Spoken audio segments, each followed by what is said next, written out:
really, Mr. Speaker, is the setting, what this government has done around Budget Bill C-13. Even before we get into the specifics of what's not in the bill and what is in the bill, the reality is, when this government campaigned last spring, they put on their sweater vests, they talked about moderation, they talked about listening to Canadians, they said that they would be a moderate government. And what's happened since May 2nd, Mr. Speaker, is absolutely the contrary.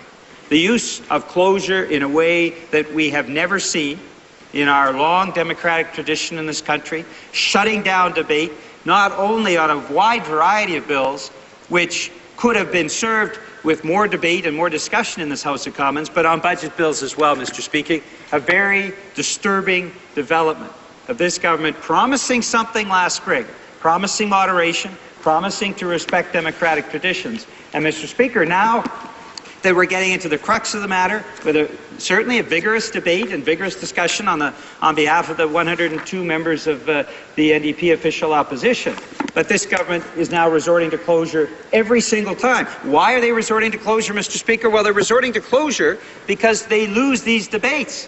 They start to realize, as we bring forward our ideas, we start to talk about what is actually the content in what is being brought forward by this Conservative government. The Conservatives realize that their arguments, their Prime Minister's office talking points, simply do not hold weight.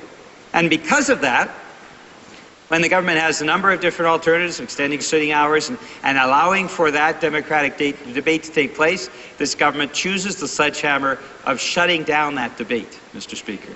And that certainly is something that I'm hearing about, just come back from British Columbia, and I'm certainly hearing a greater and greater area of concern on behalf of Canadians that they are seeing systematically our democratic debate and democratic rights as democratically elected representatives in the House of Commons being shut down. That is something that is increasingly worrisome to Canadians.